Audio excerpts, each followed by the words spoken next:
వి gold trusted gold buyers. మీరు తాకట్టు పెట్టిన బంగారాన్ని విడిపించి ఈ రోజు ఉన్న మార్కెట్ ధరకు కొనబడును. నమస్కారం, వెల్కమ్ టు ఐ డ్రీమ్. నేను మీ విజిత. ప్రస్తుతం మనతో పాటు ఉన్నారు విశ్వపతిగా ప్రసిద్ధి చెంది టీవీకే మూర్తి గారు. కలో వెంకట నాయక అంటుంటారు. కలియుగ ప్రత్యక్ష దైవం ఆ ఏడుకొండలవాడు. అయితే కలియుగంలో ఆ ఏడుకొండలవాడి లీలలు ఏ విధంగా ఉన్నాయి అనేది మనకు ఆయన మాటల ద్వారా, ఆయన పుస్తకాల రూపంలో ఎన్నో పుస్తకాలు రాసి ఎన్నో భాషల్లో రాసి మనందరికీ తెలియజేస్తున్నారు. ఇప్పుడు గురుగారితో మాట్లాడి వాటికి సంబంధించిన విషయాలన్నింటినీ క్లియర్గా తెలుసుకుందాం. నమస్కారం గురుగారు. నమస్కారం తల్లి. అయితే గురుగారు, మనం అక్కడ తిరుపతికి వెళ్ళిన తర్వాత దేవుణ్ణి దర్శించుకునే విధానం కూడా రాంగు, వేరే విధానం ఉంది అని చెప్పి నేను కొంతమంది ద్వారా విన్నాను. అసలు నిజంగా దర్శించుకునే విధానం ఏ విధంగా ఉండాలి గురుగారు? అంటే విధానం రాంగ్ అని కాదు, ఒక్కొక్క క్షేత్రానికి ఒక్కొక్క విశిష్టత ఉంటుంది అనమాట. ఏ విధంగా అని చెప్పేసి యాక్చువల్గా మనం ఒకటి తల్లి ఏంటంటే, ఇప్పుడు మనం అనుకుంటాం తిరుపతి వెళ్తున్నాం, కొంతమంది నాదో చాలా గొప్పగా చెప్పుకుంటారు. మేము 40 సార్లు వెళ్ళామండి, మేము 60 సార్లు వెళ్ళామండి అని ఉంటారు. అసలు ఎప్పుడు అలా చెప్పకూడదు. ఎందుకంటే నేను ఇటువంటి వాళ్ళలో కొంతమందిని చూశానమ్మా. నేను ఏంటి, వాళ్ళు ఒక 400-500 జన్మల్లో తిరుపతి వచ్చి దర్శించుకుందాం అనుకుంటే వాళ్ళ వల్ల కాలేదు. ఈ జన్మలోనే ఫస్ట్ టైం వాళ్ళు వస్తున్నారు. ఎంత అపురూపంగా ఉండాలి మనం అక్కడికి వెళ్ళినప్పుడు. అసలు ఇది ఏ క్షేత్రానికైనా కూడా ఆ క్షేత్రాల్లో ఉండే దేవత ఆ క్షేత్ర పాలకుడు అంటాం. ప్రతి క్షేత్రానికి కూడా క్షేత్రంలో ఉండే దేవతతో పాటు ఒక క్షేత్ర పాలకుడు ఉంటాడు, క్షేత్రాన్ని రక్షించేవాడు అనమాట. ఓకే, వీళ్ళిద్దరు పర్మిషన్ లేకపోతే మనం ఎంటర్ కాలేము. మనం అనుకుంటే ఎందుకు వెళ్ళాం, టికెట్ కొనుక్కి వెళ్ళిపోతాం. కానీ నేను ఎంతోమంది నేను చూస్తాను ఇన్ని సంవత్సరాలుగా. వెళదాం అనుకుంటూ ఏంటి పెద్ద పెద్ద అథారిటీలో ఉన్నవాళ్ళు, పెద్ద పెద్ద పొజిషన్స్లో ఉన్నవాళ్ళు కూడా సాధ్యమేది కాదు. ఏదో విధంగా సంవత్సరాలు అయిపోతుంది.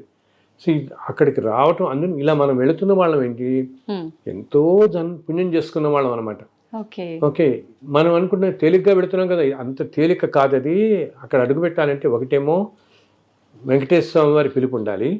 ఇంకోటి ఏమిటి, ఈ క్షేత్ర పాలకుడు, ఈ క్షేత్రానికి తిరుమల క్షేత్రానికి పాలకుడు ఎవరో తెలుసా? శివుడు. మన వాళ్ళందరూ అంటారు అసలు శివకేశవులకి భేదం లేదంటే ఇక్కడే అనమాట. ఇంత క్షేత్రానికి పరమేశ్వరుడే క్షేత్రపాలకుడు శివుడు దీనికి. సో వాళ్ళిద్దరు పర్మిషన్ కనుక మనకి లేకపోతే మనం అడుగు పెట్టలేం ఆ క్షేత్రంలోకి.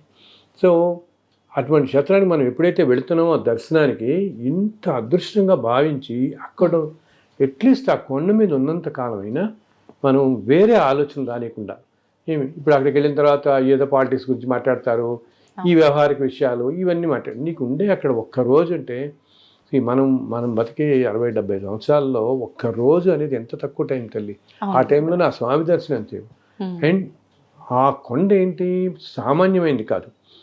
ఎన్ని సంవత్సరాలుగా ఎంతోమంది దేవతలు, ఎంతోమంది మహర్షులు నడిచిన ప్రదేశం. మనం అలిపిరి నుంచి నడిచెక్కుతాము, ఆరిపోని కొండ మీద ఎక్కేసి, మామూలుగా బస్సులో వెళ్ళినా కొండ మీద ఎక్కామని కొండ మీద తిరుగుతుంటాం కదా. తిరుగుతుంటే తిరిగిన ప్రదేశం నేల భూమి అదే, ఇన్ని కోట్ల సంవత్సరాలు అవని భూమి అదే కదా. సో ఆ భూమికి ఉండే పవర్ అలా ఉంటుంది. ఏంటి, దేవతలు నడిచింది, ఒక అన్నమయ్య తెలుసు కదా మనకి, అన్నమయ్య నడిచింది.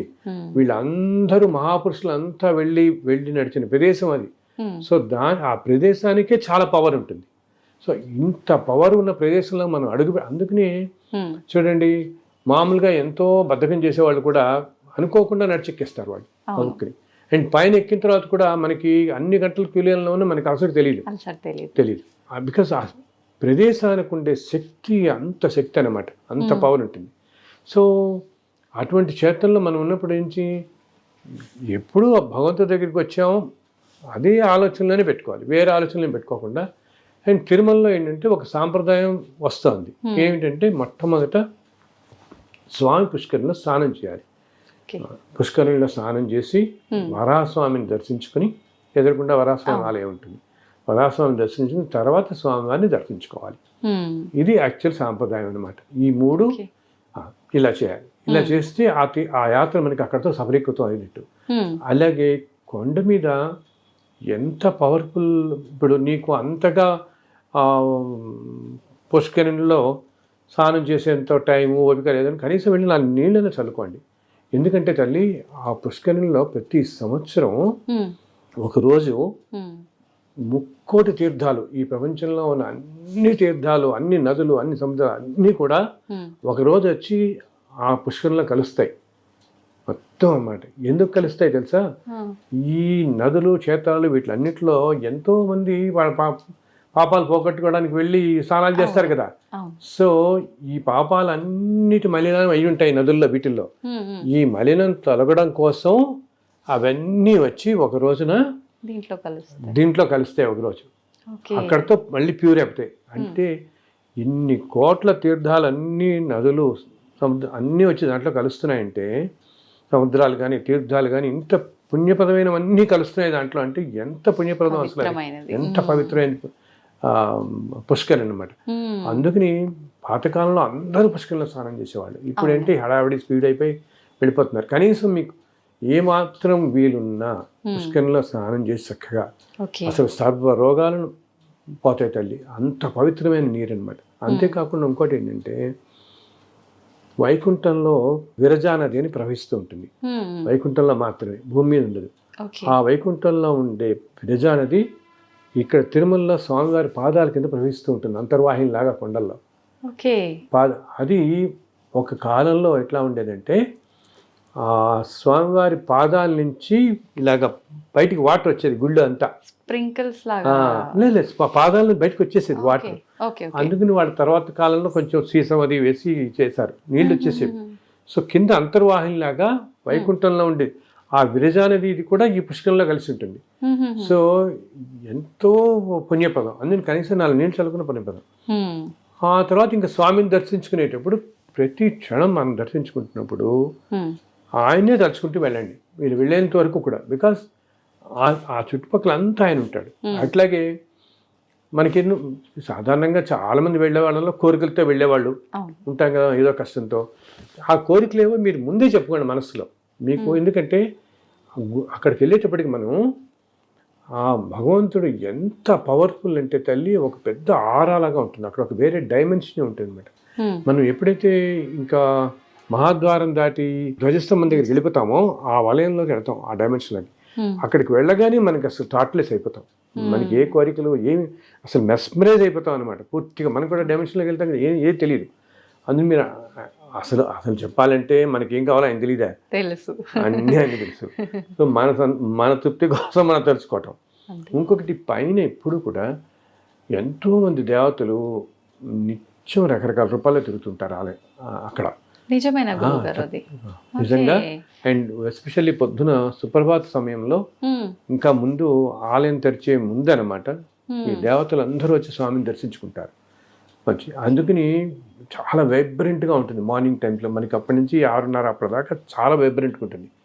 సో వీలున్న వాళ్ళు ఆ సమయంలో దర్శనానికి వెళ్ళటం కష్టం చాలా. కనీసం మీరు ఆలయం బయటంతా ఓపెన్ ప్లేసే కదా, చక్కగా 3-4 అప్పుడు మీరు ఎక్కడన్నా కూర్చుని కాస్త కళ్ళు మూసుని ధ్యానం అని కూడా నేను కళ్ళు మూసుని కూర్చుంటే చాలా ప్రశాంతంగా, ఏ ఆలోచన లేకుండా మీరు అందరు దేవతలు అక్కడ తిరుగుతున్నట్టు మనకి ఆ ఫీలింగ్ వస్తుంది. చక్కగా గ్రహించవచ్చు. అసలు మన శరీరం ఎంతో లైట్గా అయిపోయినట్టు అనిపిస్తుంది. 3-4-3:30 ఆ టైంలో కాస్త ప్రశాంతంగా గుడి బయట పుష్కరం దగ్గర ఎక్కడో సరే అక్కడెక్కడ కూర్చున్నా కూడా ఉంటుంది అనమాట. అంతేకాకుండా అసలు ఇంకా ప్రశాంతంగా కూర్చోగలిగితే ఆ టైంలో 2:30-3 ఆ టైంలో సుప్రభాతం చదువుతారు కదా, దాని టైంలో యాక్చువల్గా అక్కడ ఎప్పుడు కూడా ఓంకారం ప్రతిధ్వనిస్తూ ఉంటుంది ఆ కొండల్లో. నిత్యం ఓమని మనకి తెలియదు అసలు, అది మామూలుగా వినపడదు అనమాట. మనం కనుక కొంచెం ధ్యానంలో వెళితే, ధ్యానం అంటే మన వాళ్ళందరూ ఏదో కంగారు పెడుపుతారు. ధ్యానం అంటే దానికి ఏదో ప్రాక్టీస్ చేయాలి, 2 గంటలు ముక్కు మూసుకు కూర్చోవాలి, ఏం అక్కలేదు. ధ్యానం అంటే థాట్లెస్నెస్ అనమాట. నీకు వేరే ఆలోచన రానియకుండా ప్రశాంతంగా ఉన్నామంటే అదే ధ్యానం చేసుకోవటం. వేరే వేరే ఈ లౌకికపరమైన ఆలోచన లేకుండా మనసును ప్రశాంతంగా పెట్టుకుంటే అదే ధ్యానం. అప్పుడు ఒక 10 నిమిషాలు ప్రశాంతంగా పెట్టుకుంటే అప్పుడు ఆ నెక్స్ట్ డైమెన్షన్లో ఉండేవన్నీ మనకు కనపడతాయి.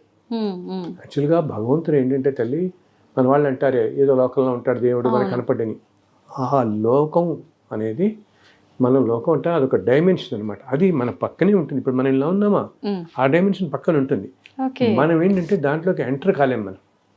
ఓకే, ఆ డైమెన్షన్లోకి ఇలా ఈ శరీరంతో ఇలా ఎంటర్ కాలేం మనం.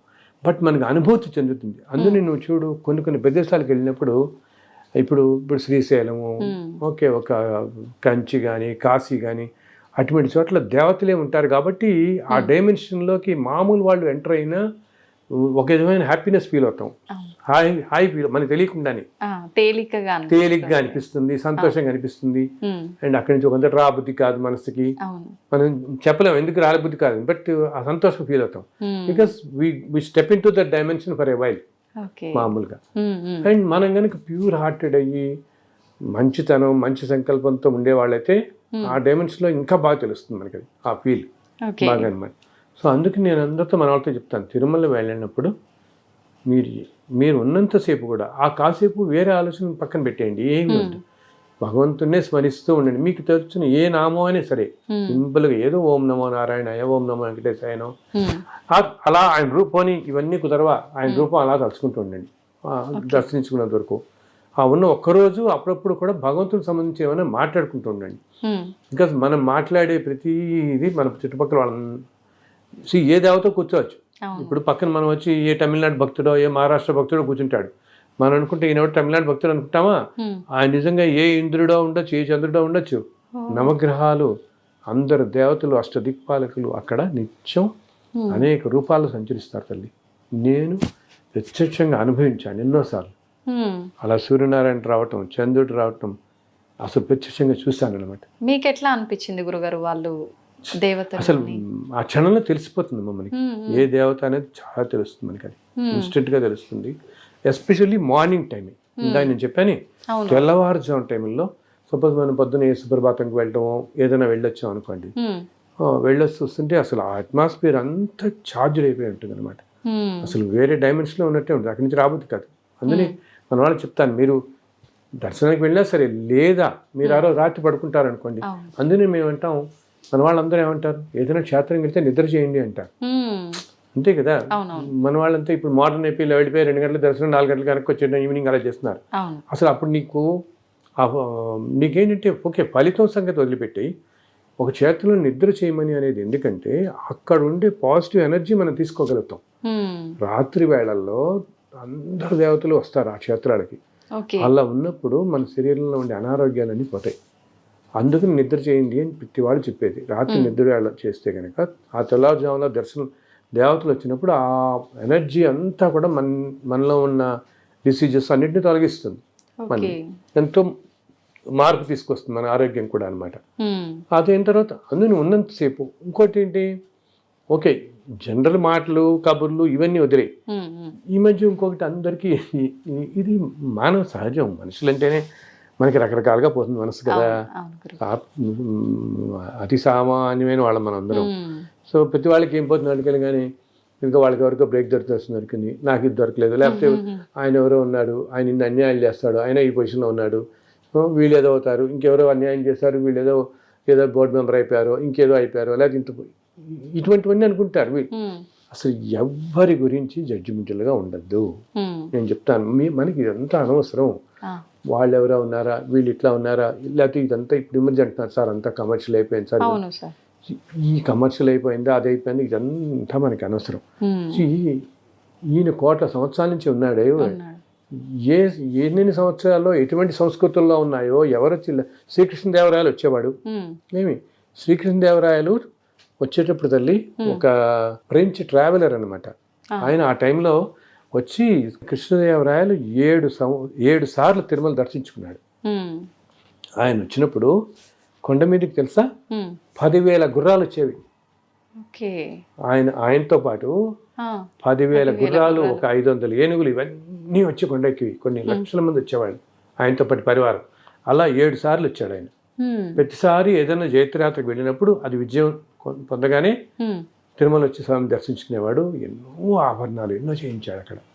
అసలు ఒక ట్రావెలర్ రాస్తాడు, వాళ్ళు వెళ్తున్నప్పుడు ఎలా ఉంటుంది పైన అంతా, అదే అసలు మనం ఇప్పుడు అనుకుంటాం, ఆ రోజుల్లోనే లక్షల మంది వచ్చేవాడు తిరుమలకి, అలా ఉండేది ఆ క్షేత్రం ఒకప్పుడు అని బుక్ లో లిజెండ్ ది ఇండియా అని చెప్పి ఒక బుక్ రాస్తాడు అతను. ఒక ఆయన ఇప్పుడు 1700-1800లో అయింది, తర్వాత ఆ మధ్య ప్రింట్ అయింది అది. అక్కడ ఆ మ్యాన్స్క్రిప్ట్ ఇలా ఉండిపోయింది ఎప్పుడుదో. ఓకే చాలా చాలా విశేషాలు రాస్తాడు తిరుమల గురించి దాంట్లో.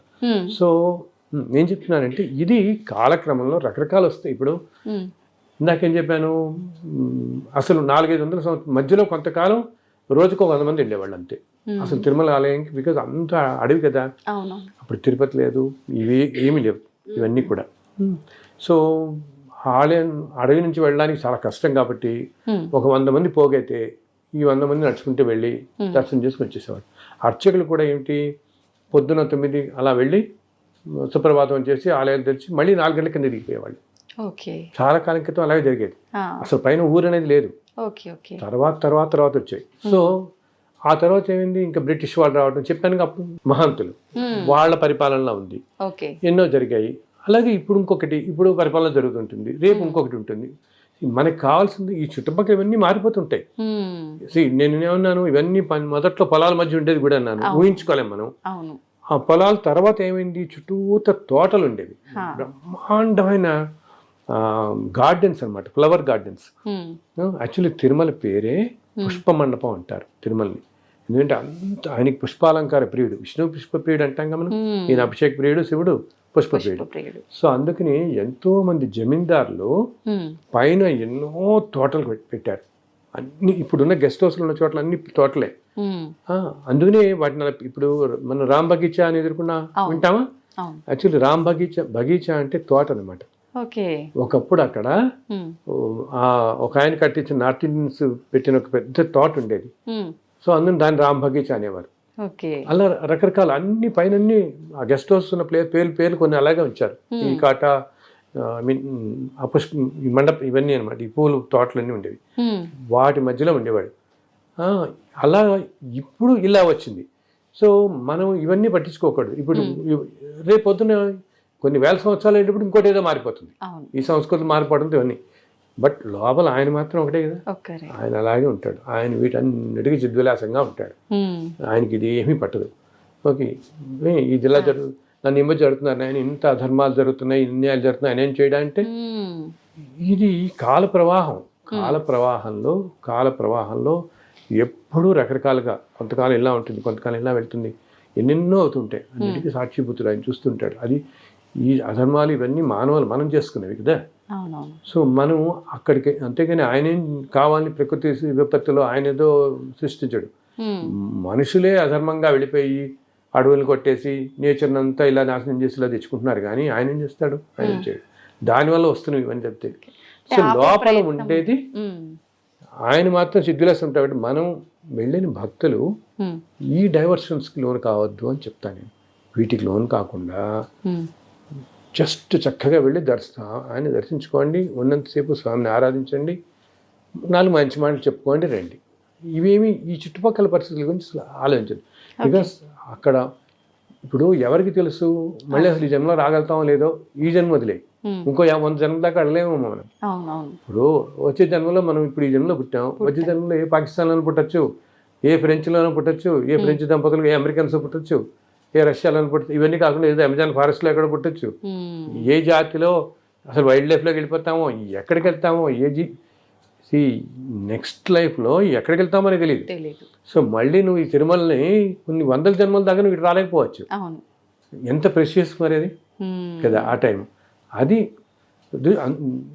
మన వాళ్ళకి తెలుసు చాలా పవర్ ఉంది ఇదంతా. ఇది కూడా ఉంటే ఇంకా బాగా గ్రహించగలుగుతారు, ఆ శక్తిని ఇంకా బాగా గ్రహించగలుగుతారు. అట్లాగే కొండ మీద ఉన్నప్పుడు సూర్య నమస్కారం పెట్టుకోవడం అంటే చాలా మంచిది. సూర్యుడికి ఒక్కసారి వీలుంటే సూర్యుడు ఉన్నసేపు తిరిగి ఒక్క నమస్కారం. ఎందుకంటే సూర్యనారాయణ అంటే స్వామివారే కదా, సూర్యనారాయణమూర్తి.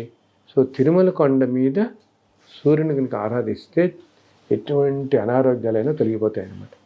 ఎందుకంటే రథసప్తమి చాలా బాగా చేస్తారు అక్కడ. ప్రతి సంవత్సరం రథసప్తమి రోజున ఉదయం నుంచి మామూలు బ్రహ్మోత్సవాల రోజు వాహనాల సేవలు ఉంటాయి కదా, అలా ఆ రోజు పొద్దు నుంచి ఉదయం దాకా అన్ని వాహనాలు మళ్ళీ పెడతాయి. ఒకే రోజు అన్ని వాహనాలు చూడొచ్చు మనం. రథసప్తమి రోజు కొండ మీద ఉంటే పొద్దున 6 గంటలకి సూర్యప్రభ వాహనంతో స్టార్ట్ చేసి సాయంత్రం దాకా అన్ని 7 వాహనాలు మనం చూడగలుగుతాం. బ్రహ్మోత్సవాలు చేసే వాహనాలు. ఎందుకంటే సూర్యనారాయణుడు ప్రత్యక్ష దైవం కదా. సో కొండ మీద ఉన్నప్పుడు మన వాళ్ళందరికీ నేను చెప్పేది ఏంటంటే ఒక్కసారి సూర్యుడికి నమస్కారం పెట్టుకోండి. అది చాలా మనకి అనారోగ్యాల నుంచి బయటపడేస్తుంది. ఇంత మహత్యం ఎందుకు గురువు గారు? అంటే వెంకటేశ్వర స్వామికి కానీ ఆ స్థలానికి కానీ అక్కడ ఇందాక చెప్పాను చూడు, ఈ సృష్టి మొత్తానికి కారణభూతమైనటువంటి పరబ్రహ్మ స్వరూపమే ఉంది అక్కడ. అండ్ ఆయన ఇప్పుడు మామూలుగా ఆలయాలు ఏంటి, కొన్ని స్వయం వ్యక్తం అంటాం, అంటే భగవంతుడే వెలియటం. కొన్ని ఆలయాలు ఏంటంటే మహర్షుల చేత ప్రతిష్ఠింపబడేవి, కొన్ని ఏమో సిద్ధుల చేత యోగుల చేత ప్రతిష్ఠింపబడేవి. ఇప్పుడు మనం అంటుంటాం చూడు, ఇది అగస్త్యుడు ప్రతిష్ఠించాడు, ఇది భరద్వాజ్ ప్రతిష్ఠించాడు అని చెప్పుకుంటుంటాం ఏదైనా గుళ్ళకి వెళ్తే ఊళ్ళల్లో మనం కొన్ని చోట్ల. అలాగా కొన్ని సిద్ధులు యోగులు, కొన్ని ఆ స్వామీజీ ప్రతిష్ఠించారు, ఈ స్వామి ఇలా చెప్తుంటాం. కొన్ని ఈ మిగతావి మానవ ప్రతిష్టాలు, అంటే మానవులు మనం కట్టించేవి, వీళ్ళు చేసేవి. సో వీటిలన్నిటికంటే సుప్రీం ఏంటి, స్వయం వ్యక్తం, అంటే భగవంతుడే స్వయంగా మనం కోటం వెలవటం అనమాట. సో ఇలా తిరుమలలో ఉన్నది అలా సాక్షాత్తు ఆయనతో ఆయన వెలిసింది. ఆయనే మనని కలియుగంలో ఈ కష్టాల నుంచి కాపాడడం కోసం ఆయన తీసుకున్న ఇదనమాట. అందుకని అంత పవర్ఫుల్ ప్లేస్ అది. సాక్షాత్తు భగవంతుడే వైకుంఠం నుంచి వచ్చి నిలబడిన ప్రదేశం కాబట్టి. ఇంకొకటి ఏమిటి, అలాగే ఈ వెంకటాద్రి అని మనం కొండ ఎక్కుతున్నాం కదా, ఈ వెంకటాద్రి అంతా కూడా శేషాచలం కూడా అంటాం. అది యాక్చువల్లీ అంతా ఆదిశేషుడే. ఆదిశేషుడే ఆ పర్వత రూపంలో అలా ఉంటాడు మొత్తం, ఎందుకంటే పైన స్వామివారు ఉన్నారు కాబట్టి పర్వత రూపంలో ఉంటాడు. అలాగే ఆ స్వామి పుష్కరిణి అంతా కూడా వైకుంఠంలో ఉండే ఆ పుష్కరిణి ఇక్కడ వస్తుంది, స్వామి వచ్చాడు కదా, అది కూడా వస్తుంది అనమాట. ఆ పుష్కరిణి కూడా ఇంత పవిత్రమైన ప్రదేశాలు ఉన్నాయి కాబట్టి అంత పవర్ ఆ స్థలానికి. అండ్ ఇంకోటి చెప్పానుగా, ఇన్ని కోట్ల సంవత్సరాలుగా ఇన్ని దేవతలు. అంతేకాదు, అసలు మనం అనుకుంటాం రాములు వారు కూడా సాక్షాత్తు వెళుతూ రామచంద్ర వాళ్ళు కూడా వస్తారు ఇక్కడికి, తిరుమల కొండకు వస్తారు. ఇలా ఎందరో దేవతలు అన్నమాట వచ్చిన ప్రదేశం కాబట్టి ఇన్ని కోట్ల సంవత్సరాలుగా. ఇంకోటి ఏంటి, నిత్యం ఇన్ని వేల సంవత్సరాలుగా ఎన్ని ఆరాధనలు అవుతున్నాయి అక్కడ, ఉదయం నుంచి రాత్రి దాకా అవుతున్నాయి. అండ్ సంవత్సరం పొడుగునా ఒక 300-400 రకరకాల ఉత్సవాలు జరుగుతూనే ఉంటాయి. నిత్యోత్సవ అంటారు వాళ్ళు, వారోత్సవ, పక్షోత్సవ, మాసోత్సవ అని చెప్తారు, సంవత్సరోత్సవం అని అన్ని రకాల ఉత్సవాలు అవుతుంటాయి. 400 ఉత్సవాలు ఎన్నో ఉంటారు వాళ్ళు. ఇన్ని ఉత్సవాలు జరుగుతూ ప్రతిరోజు శ్రీసూక్తం, పురుషోత్తం అన్ని విధాలుగా పూజింపబడుతుంటే ఆ క్షేత్రానికి ఎంత పవర్ ఉంటుంది, వైబ్రేషన్. అండ్ సాక్షాత్తు భగవంతుడే ఉన్నది అక్కడ ఉన్నది. సో దానివల్ల అంత శక్తి ఉంటుంది అనమాట అక్కడ. అందుకని మనకి అక్కడి నుంచి రాబుద్ది కాదు. ఎందుకంటే మనం ఇప్పుడు మనందరికీ తండ్రి ఎవరు, శ్రీమన్నారాయణుడు. అంతేగా భగవంతుడు, ఆయన నుంచే ఈ మానవకట అంతా కదా పుట్టింది. సో మనకి ఆయన మీద మరి అంత సుప్రీం పవర్ మీద మనకి ఎప్పుడు ప్రేమ ఉంటుంది కదా, మన తండ్రి యజమాని అన్నీ ఆయనే కదా. అందులో అడిగితే రాబుద్ది కాదు కాసేపు దర్శనానికైనా.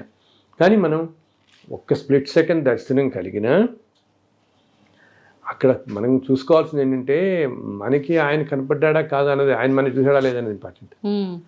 ఆ సెకండ్లో ఆయన మనని చూస్తున్నాడా. ఇంకొకటి, ఆయన ఆలయంలోనే కాదు, ఆలయం బయట అంతా తిరుగుతూనే ఉంటాడు చక్కగా రోజు. భక్తులు ఆయనకి ఎంతో సంతోషం అంట. ఏంటి, భక్తులు అందరూ రకరకాల కథలు చెప్పుకుంటూ వాళ్ళ ఎక్స్పీరియన్స్ చెప్పుకుంటుంటారు కదా.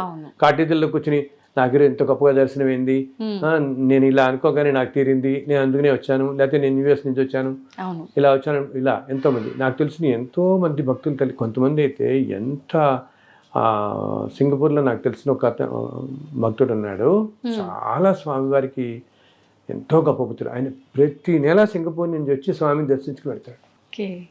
వినోద్ అని చెప్పి చాలా భక్తుడు అనమాట. అది ఎంత పవిత్రమైన ప్రదేశం, ఎంత పవర్ఫుల్ ప్రదేశం కాకపోతే అలా లాగేస్తుంది మనిషిని. ఎంత అచంచలమైన భక్తితో వచ్చేవాళ్ళు ఎలా ఉంటారు అక్కడికి. సో ఎంతో ఆతృతో అలా వచ్చే భక్తుల కోసం ఆయన ఎదురు చూస్తుంటాడు. వాళ్ళు అంటుంటారు ఆ స్వామివారు అసలు ఆయన, మనం ఇందాక నేను చెప్పాను, శిలగా మనల్ని భ్రమింపజేస్తున్నాడు అంట. అంటే మన అందరినీ అలా మాయలో పడేస్తున్నాడు, శిలగా కనపడుతున్నాడు, కానీ నిజంగా భగవంతుడే అక్కడ సాక్షాత్తు ఉంచున్నాడు. ఒక్కోసారి నేను ఈ మధ్య లాస్ట్ టైం వెళ్ళినప్పుడు 2 సార్లు వెళ్ళాను ఆ రోజు దర్శనానికి. పొద్దున వెళ్తున్నప్పుడేమో ఇలా మామూలుగా చూస్తున్నట్టు కనపడింది, తర్వాత వెళ్తున్నప్పుడేమో ఇలాంటి చిరునవ్వుతో కనపడ్డారు. అంటే మీకు విగ్రహ రూపం కనిపించదా గురుగారు ఇంకా ఆయనది? విగ్రహ రూపంలోనే నీకు అది తెలుస్తుంది వెంటనే. తెలుస్తుంది. ఓకే. ఆ, ఒక్కసారి చిరునవ్వు నవ్వుతున్నట్టుగా ఆయన ఒళ్ళు చదిరిస్తుంది మనకి తలుచుకుంటేనే, చెప్తుంటేనే. ఇది చాలా మంది చెప్తారు, అక్కడ ఉన్న అర్చకులు చెప్తారు, అర్చకులు నిత్యం ఉంటారు కదా, అవునవును. వాళ్ళు చెప్తుంటారు స్వామి మొహంలో మాకు ఎంతో ఆనందం కళ కనపడుతుంటుంది. అంటే ఎవరు మహాభక్తులు ఎవరో వస్తున్నాడు ఈరోజు, స్వామి కూడా చాలా సంతోషపడుతుంటారు, చాలా సంతోషపడుతున్నారు వాడు అని చెప్పేసి అట్లా అని.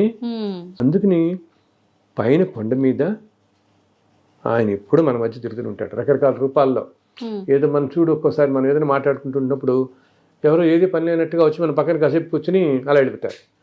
ఓకే, మనం అలాగే ఏదో ఏ టీ కాఫీ తాగడానికి ఏదో చెట్టు కిందకి వెళ్ళి తాగుతుంటామా, ఎవరో వచ్చి మనం ఏదో మన ఫ్రెండ్స్తో చెప్పుకుంటుంటాం, ఇందాక దర్శనం అయింది, అయితే రేపు పొద్దున్న దర్శనం ఉంది, నేను 4 ఏళ్ల క్రితం ఇలా వచ్చాను, నాకు ఇంత అద్భుతం, ఇవన్నీ జరుగుతుంటే ఇటువంటివన్నీ ఎవరో ఒక కాళ్ళు వచ్చి ఆయన కూడా టీ తాగి వెళ్ళిపోతుంటాడు, మనతో మాట్లాడి ఏదో చిరునవ్వునే వెళ్ళిపోతాడు.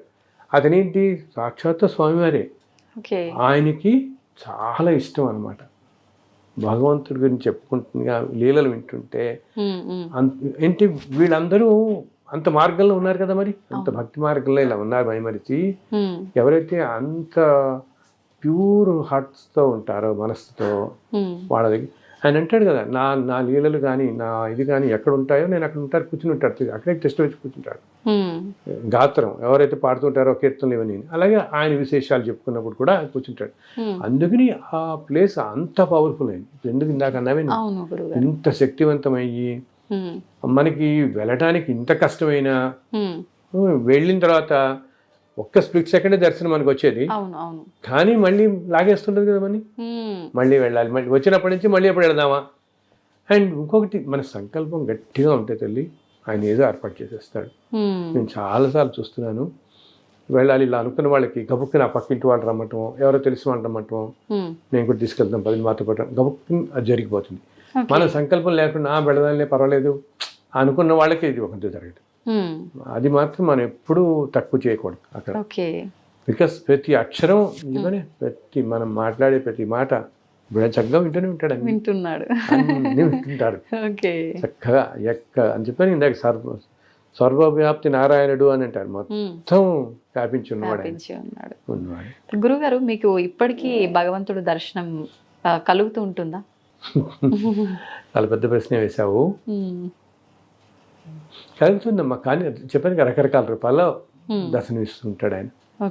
ఎన్నెన్నో ఇప్పుడు చెప్పానుగా, ఈ పుస్తకాలని రాస్తున్నప్పుడు శ్రీకృష్ణుడు మీద రాసినప్పుడు, లక్ష్మీనరసింహ స్వామి మీద రాసినప్పుడు, అమ్మవారి మీద, శివుడి మీద, రావుల వారి మీద, రావుల వారి మీద రాసినప్పుడు అయితే అసలు రాయక ముందే నాకు ఓ రోజు రామచంద్రుల వారు, ఆంజనేయుడు అలా వచ్చి దర్శనం ఇచ్చారు నాకు. ఆ తర్వాత నేను రామరక్షావతం అని ఒక బుక్ రాశాను అనమాట. సో ఎన్నోసార్లు ఎన్నో రూపాల్లో తెలుస్తుంది. అంటే మనం ఏం లేదు తల్లి, మనం చాలా ప్యూర్ మైండ్తో ఉంటే ఆయన అలా కూర్చోడు, చక్కగా వచ్చి కూర్చున్నాడు మనకు తెలుస్తుంది కూడా, భగవంతుడు ఉన్నాడు మన పక్కనే అని తెలుస్తుంది. అది దానికి కావాల్సిందల్లా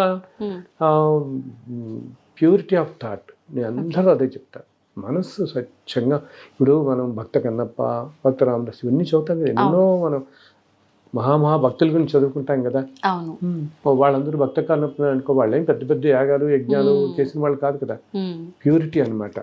మనస్సు స్వచ్ఛంగా ఉంటే భగవంతుడు టెస్ట్ వేసి కూర్చుంటాడు పక్కన. సో అలా నేను గమనించాను ఎన్నో. ఇప్పుడు ఎప్పుడన్నా నేను ఇలా అన్నా అని చెప్తున్నాను, ఎప్పుడన్నా నాకు కొంచెం మనసు ఏదైనా చికాగ్గా ఉందనుకో, ఏదో ఒకటి ఏదో కారణం, తెల్లాలేస్తే మనం నిత్యం ఎన్నో ఉంటాయి కదా మన దైనందిన లైఫ్లో, జీవితంలో. వెంటనే నాకు గబుక్కుని ఏదో ఒక ఫోన్ వస్తుంది, మేము ఏదో తిరుమల నుంచి మాట్లాడుతున్నాం అంటే మీ పుస్తకం ఇందాక ఇక్కడ నాకు దొరికిందండి, ఇలా జరిగిందండి, ఏదో ఒకటి ఆయన క్షణంలో చూపిస్తాడు. ఎందుకంటే మన మనసులోనే గ్రహిస్తారు కదా, వెంటనే నాకు మన మూడు మార్చేస్తాను.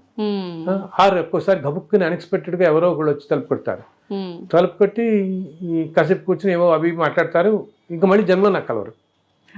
అప్పుడు నాకు తర్వాత నాకు అర్థమవుతుంది వచ్చినవాడు ఈ రూపంలో వచ్చాడు. బికాస్ ఇప్పుడు కలియుగంలో ఏంటంటే ఇందాక చెప్పినట్టు నీకు భగవంతుడు మానవ రూపంలోనే దర్శనమిస్తాడు ఎక్కువగా. ఓకే. మానవ రూపంలోనే, సాధారణంగా మానవ రూపాల్లోనే దర్శనమిస్తాడు. ఇంతకుముందు యుగాల్లో లాగా ఆ రూపంలో దర్శనం ఇవ్వటం చాలా తక్కువ. నేను ఇవ్వను అని నేను అనను. ఓకే. మహాభక్తులకి వాడు కోరిన రూపంలో దర్శనమిస్తున్నాడు ఇప్పటికీ. వాళ్ళు ఏ రూపంలో కోరుకుంటే ఆ రూపంలో దర్శనమిస్తున్నాడు ఇప్పటికీ కూడా. ఓకే. సాధారణంగా మామూలుగా ఏంటంటే మానవ రూపంలో ఎక్కువగా, అది కూడా క్షేత్రాలలో ఎక్కువ జరుగుతుంది. ఎక్కువ క్షేత్రాల్లో ఇప్పుడు మనం ఇందాక నేను ఒక భద్రాచలం వెళ్ళినా, ఒక కాశీ వెళ్ళినా, శ్రీరంగం వెళ్ళినా, అటువంటి చోట్ల మనం ఇంత ఆర్తిగా ఉంటే ప్రతి వాళ్ళకి ఉంటుందో నాకు భగవద్గీత. నన్ను అడిగేవాడలో అడిగే క్వశ్చన్స్లో చాలా మంది అడిగే ఫస్ట్ క్వశ్చన్ ఇది, మాకు భగవద్ దర్శనం ఎప్పుడు అవుతుందండి అంటుంటారు. రెండో క్వశ్చన్ ఏమో మాకు మోక్షం ఎప్పుడు వస్తుంది అంటారు. నేను భగవంతుడి దర్శనం నేను చెప్తాను ఇట్లాగే, అయినా మీరు ఆర్తిగా చక్కగా ఉంటే తప్పకుండా ఆయన ఇస్తాడు, తప్పకుండా కనపడుతుంది అని మీకు తెలుస్తుంది కూడా. ఇప్పుడు ఒకటి ఏంటి, మనకి దర్శనం అవ్వటం ఒకటి, తెలవటం ఒకటి. ఇప్పుడు తెలియకుండా వెళ్తే మనకి ఆ తృప్తి ఉండదు కదా, మళ్ళీ ఉండదు కదా, అనుభూతి కూడా చెందాలి కదా. సో అది కూడా జరుగుతుంది. అది కూడా మనం ఎప్పుడైతే అంత ఆర్తిగా ఉన్నామో దర్శనం ఇవ్వటమే కాకుండా వచ్చింది పరమేశ్వరుడే వచ్చాడు ఈ రూపంలో అని మనకి తక్కువని అర్థమవుతుంది కూడా. కాసేపటికైనా ఆయన విడిపోయిన తర్వాత మనకి తప్పకుండా అర్థమవుతుంది, ఇస్తాడు. మోక్షం అని అంటారా, ఈ మోక్షం రావాలంటే ఇందా చెప్పానే కొన్ని వందల జన్మల్లో వీటిలో అన్నిటికీ డిటాచ్డ్గా ఉంటూ ధర్మంగా వెళ్ళిపోతుంటే అప్పుడు దగ్గర అవుతూ ఉంటాం మోక్షానికి. మనం చేసే పనులపైన ఆధారపడి ఉంటుంది కానీ మనం చేసే పనులపైనే, మన ఆలోచన మనం చేసే పనులపైన. అందరు మంచి కోరుకుంటూ మంచితనం చూస్తూ దేనికి జడ్జిమెంటల్గా ఉండకూడదు. వీడు ఇట్లా ఎందుకున్నాడు, వాడు ఎట్లా ఎందుకున్నాడు, వీడు నన్ను ఇలా ఎందుకు అనుకున్నాడు, ఇది ఇలా ఎందుకు జరిగింది, అవి ఎలా ఏమి ఎందుకు ఎలా జరుగుతున్నాయి అనేది మనకి కారణం దేనికి మనకి తెలియదు. ఈ కారణాలన్నీ కూడా ఏదో జన్మల నుంచి ఇన్ని జన్మల్లో వస్తుంటే ఏ జన్మలో వాళ్ళు ఏం చేసుకున్నారో మనం ఏం చేసుకున్నామో వీటన్నిటికీ కారణం ఏమిటనేది తెలియదు. అందుకని మనం ఎవరిని జడ్జ్ చేయకూడదు. అసలు ఏం మనకి ఏదైనా కష్టం అని కలిగినా ఏమో మనం ఏదో చేసుకున్నదానికి మనకు కష్టం కలిగింది అనుకోవటం, నాయన ఇది తట్టుకునే శక్తి అంటాం వాడిని. ఇందాక చెప్పాను కదా, నలుగురికి తోచినంతలో సహాయం చేయటం, అది కాపాడినట్టు ఏది కాపాడుతుంది అందరూ. అది కూడా ఏంటి, నీకు ఏముండక్కర్లేదు. నీకు సపోజ్ ఏదో 5,000 జీతం వస్తున్నావు అంటారు నెలకి, పాపం అతి సామాన్యులు. వాళ్ళు ఏదో ఒక 50 రూపాయలు పాపం అలా వెళ్తున్నప్పుడు 20 రూపాయలు 30 రూపాయలు చేయండి వాళ్ళకి. ఆర్తితో మనం చేస్తుంటే దాన్ని చక్కగా భగవంతుడే స్వీకరిస్తాడు. మనం అనుకుంటున్నాం ఎవరికో ఇస్తున్నాం అని, కానీ అది భగవంతుడికి వెళుతుంది చక్కగా ఆ దానం. ఆయన చక్కగా చేసి, అంతేగాని అహంకారంతో చేయకూడదు. నాకు 100 కోట్లు ఉన్నాయి, పర్లేదు ఇంకో 10 కోట్లు ఇస్తానని అనుకుంటే దానికి ఏ ఫలితం రాదు మనకి. అది అహంకారంతో చేయకూడదు. అహంకారంతో చేయకుండా నాయన అసలు మనకు తెలియకూడదు, సమర్పిస్తున్నట్టు కూడా మనం అనుకోకూడదు, మనం చేస్తున్నాం అని కూడా